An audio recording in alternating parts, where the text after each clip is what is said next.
If you've been told that your AMH is too low for your age or that it means your chances of pregnancy are slim, this episode is for you.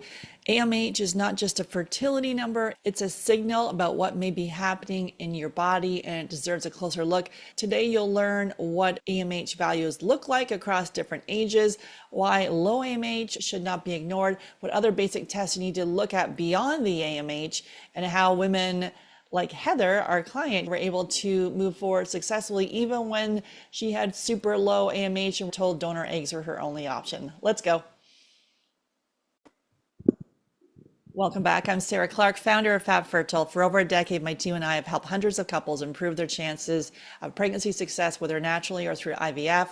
We specialize in supporting those with low AMH, high FSH, diminished ovarian reserve, premature ovarian insufficiency, and recurrent pregnancy loss through functional testing and personalized fertility strategies. This episode today is for you if you've been diagnosed with low AMH, high FSH, diminished ovarian reserve, or premature ovarian insufficiency, you've experienced recurrent pregnancy loss or failed IVF cycles, and you want to understand exactly what the role of AMH plays. And you want to look at your AMH number through a functional fertility lens, not just the conventional numbers only approach. Thanks so much for listening. I'm so thankful that you're here. Make sure you hit subscribe or follow. And if you know someone else who's on the fertility journey, please share this podcast with them. The conventional medicine view on AMH looks at AMH to measure your ovarian reserve, essentially how many eggs you have left and how well you might respond to IVF stimulation. So the Cleveland Clinic is going to outline some of these benchmarks. If you're 25, they like it around 3 ng per NL. 30 at 2.5, 35 you want it at 1.5, 40 at 1, and 45.5. The average would then fall between 1 to 3 ng per ml, and low is considered anything below 1, severely low below 0.4. And large-scale studies confirm that age-related decline, median AMH values are around 2.9 in women under 30, 2 in the mid-30s, and less than 1 by early 40s. So conventional low AMH is often framed as bad news, and many women are told that IVF with their own eggs is unlikely and that donor eggs are their only option. So a lot of times this AMH number, it can worm its way into our subconscious. We think that the only option is for us to do IVF quickly, or we're told donor eggs. And then no one looks beyond the AMH number. AMH is a poor predictor of live birth outcomes. It does not measure your egg quality. It doesn't look at your uterine receptivity, and it does not predict your ability to get pregnant naturally. We still need to know the number because that's a clue for us to dig deeper with our health. So from a functional fertility lens, we can really look at the AMH is not about egg counts. It's a biomarker, a clue as to what's happening. So if your AMH is low for your age, it may be pointing to accelerated follicle loss or risk of early menopause, which is everyone panics, right? AMH, oh, now we're going into menopause. Our whole thesis on this, is it early menopause or is it your adrenals that impact the thyroid, which impacts the AMH and the FSH and the follicle count? Again, digging deeper. When the AMH is also low, it could be indication of hormonal or metabolic imbalances that impact your ovarian function, or inflammation, which I've done many podcast episodes on that, talking about measuring the hsCRP. We want to look at these other biomarkers in conjunction with the AMH. Nutrient deficiencies, which we see across the board, and chronic stress. We see if your AMH is low, that autoimmune or endocrine issues that can influence your ovarian health. So AMH is never the final word. It's part of the picture. We need to know what it is. We're not going to be blind to it and not go and measure things. And we want to look at structurally too, to make sure from a structural standpoint, you're able to carry a child. But then we need to dig deeper beyond just the conventional medicine saying, here's your AMH and you've got nothing to do. So tests to look at beyond the AMH includes FSH and Estradiol. So those are done on day 3. FSH reflects how hard the brain is working to recruit eggs, and Estradiol can mask a high FSH. So both matter together. So usually in conventional medicine, you're going to get those numbers. Many women are told only the AMH number, and sometimes they don't get these. But typically, most people I see have got the FSH, have got the Estradiol done on day 3. The antral follicle count, Most people are getting this done. So an ultrasound that shows small resting follicles, it confirms whether AMH reflects what's actually happening in the ovaries. And it's typically done in IVF settings. It's rarely done with your OBGYN. It's often done in a fertility clinic. So most people I'm talking to, they already know what their antral follicle count is. And then thyroid function. So most people are getting the TSH done. A thyroid imbalance can lower ovarian function, raise miscarriage risk. So even a normal TSH, you're told your thyroid is normal, air quotes, but we need to dig deeper beyond the TSH number. And conventional medicine, they're just looking at the TSH saying, hey, everything looks good. There's nothing to worry about here. Don't worry about this. It's totally fine. But it's not about not worrying. It's about digging deeper and missing a clue that they just looked at the TSH and they didn't look at the full panel. A lot of the times they're not looking at the full panel. They're not looking at the antibodies. This can be an indication of why maybe you're having pregnancy loss or why you have diminished ovarian reserve to begin with. If the thyroid is not optimal, we don't want normal. We want optimal. I've done numerous podcast episodes on the thyroid. And also there's a thyroid guide. Send me a message at hello@fabfertile.ca, subject line thyroid, and there's a thyroid guide on the symptoms you can have with thyroid issues. This is something that we see all the time with low AMH, high FSH, DOR, POI, recurrent pregnancy loss, thyroid issues, where it's not normal, where you're being told it's normal, but it's not optimal. And no one's looking at the free T4 or the free T3, or no one's looking at antibodies, or people being recommended IVF and their antibodies are 100, 400, 900. And we like the antibodies for the TPO below 10, the TBG below 30. If it's training the wrong way, that could be why things aren't working. Prolactin. Many people are getting prolactin done. I see that regularly when people are showing blood work to start with. So all these numbers, if you decide to work with us, we have an extensive list of blood work. It's a 2-page list of blood work that we're asking for. You can get from your PCP, or if you run into snags there, we have access to the blood work. We can get that in the States or in Canada. Sometimes when you ask for some of these numbers, they're like, why do you need that for? That's not necessary. Or maybe their hands are tied too because it's not covered by insurance, so they're not being able to recommend it for you. Basically, we need to find a different provider. If they're not going to give you the blood work that you need to determine what's going on with your health, they're not the provider for you. So we can get access to this. We'd like you to take a first kick with your provider so you can get it covered by insurance, but we've got to dig deeper in this. Elevated prolactin can disrupt ovulation, lower progesterone. Sometimes it's ordered in conventional medicine with your provider, but mild elevations are often missed, and that can contribute to poor ovarian response. Inflammation, oxidative stress, so the high sensitivity C-reactive protein, the homocysteine. So high sensitivity C-reactive protein, I've got a whole podcast episode, definitely check it out, signals systemic inflammation.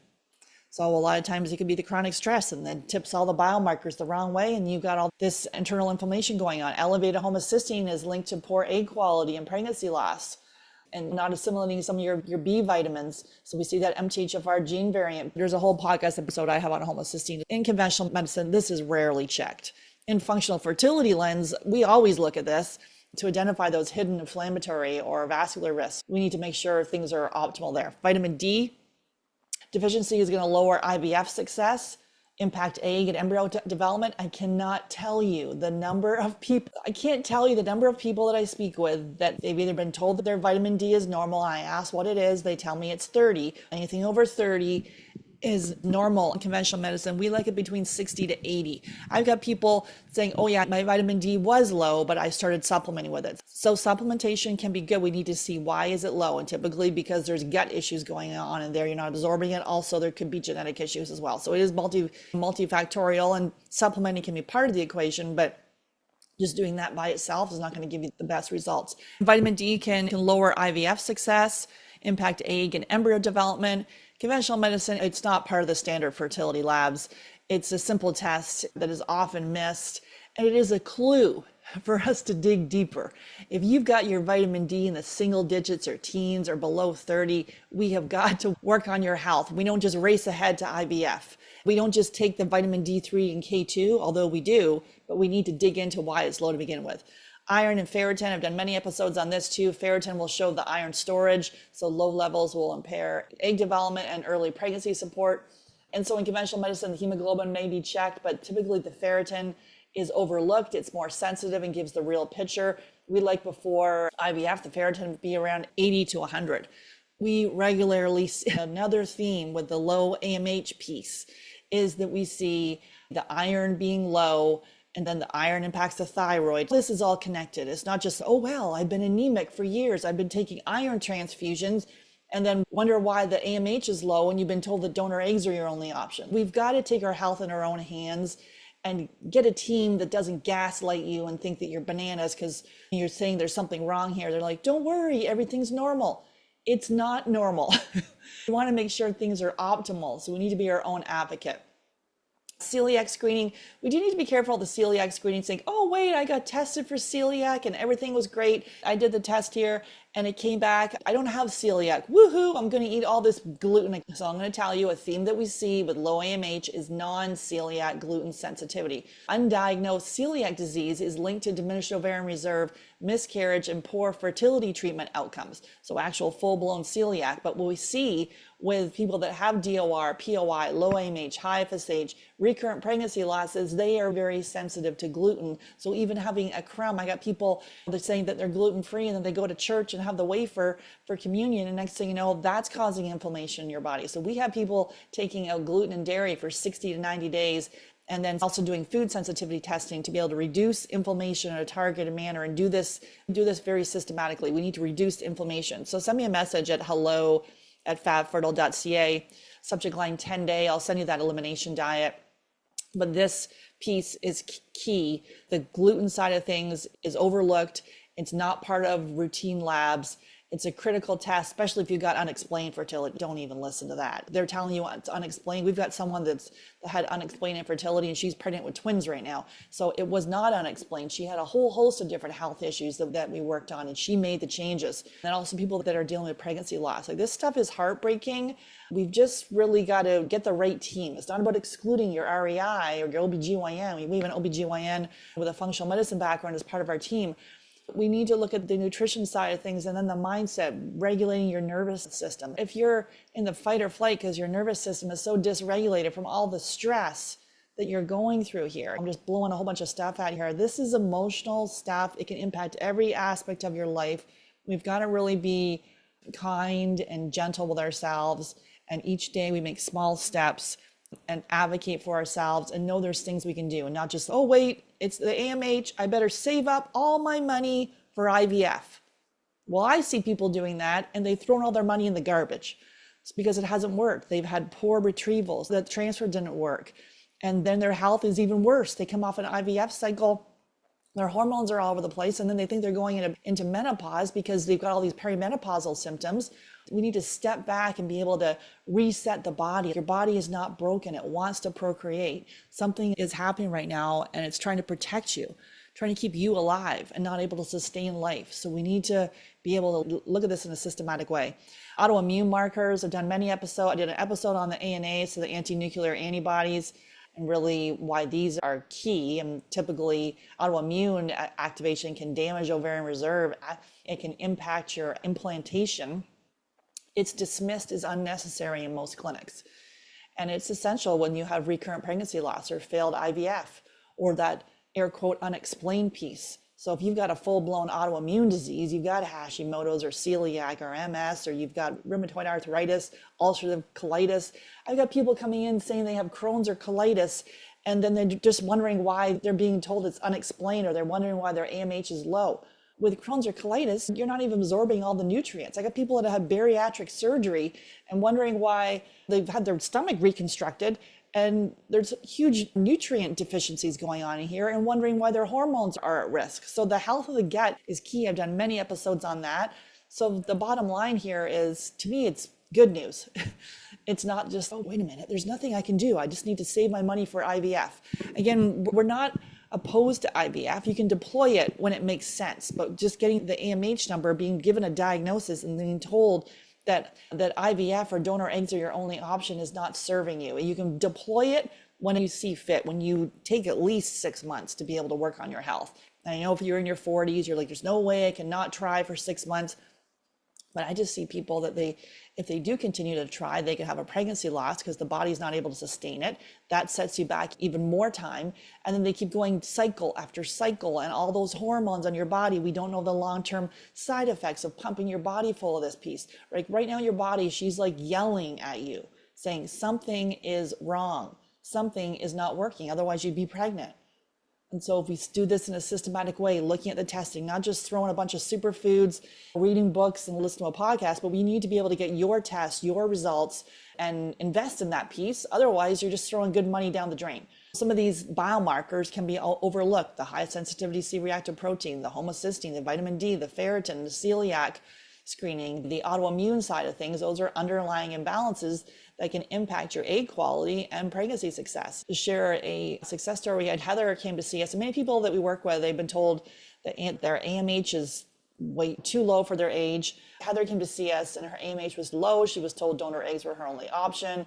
We found out she had thyroid dysfunction. She had low ferritin, low vitamin D. We looked at the inflammatory markers for her, and we found hidden imbalances that were driving this low ovarian function and the nutrient deficiencies and the thyroid antibodies. And she went on to do another IVF.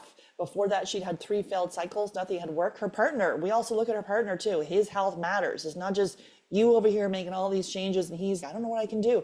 Oh, there's lots he can do. He needs to get his semen tested. And he needs to look at the DNA fragmentation as well as all the blood work for him, making sure he is optimal. It's not just, wow, my sperm is amazing. I've got super swimmers. Okay, great. And he high-fives the doctor and off he goes. No, we're making the diet changes together. You're doing this together. It is not just him over here having pizza and beer and not knowing what to do. No, he's making the changes, setting a solid foundation, and we see infections passing back and forth between couples. So it's very important for him to look at his biomarkers, do this in tandem with you. You'll each have your own goals. We never want to coach our partner, nag him, tell him to take his supplements, do all this stuff, think that he's thwarting all your efforts. No, that does not serve anybody. We want to improve your intimacy. This journey can tear you apart as a couple. We want to deepen your intimacy and have you come together, set a strong foundation, and work on your health together. Heather was able to go on after 3 failed IVFs before coming to see us. She went to do another IVF after working on her health for a period of time. I think she was like 8 months. She worked on her health, and then she went back into work and she had her daughter. You are not the AMH number. I know we all have that AMH. Back when I was diagnosed with POI at 28, they didn't even test AMH, but I definitely knew the FSH numbers and knew that donor eggs just get stuck in your subconscious. So most people I taught they've got their AMH memorized. So you are not the number. We need to look beyond the number. It's important to know. We don't want to just not test it and not be blind to it, but it's not the whole picture. It's a signal. It's something deeper is going on. And so when you look at things through a functional lens, you can uncover those imbalances, take action, and improve your chances of pregnancy success. If you want to get my eyes on your specific situation, send me a message at hello@fabfertile.ca, subject line fertile, and we will talk about some options to help. Take care.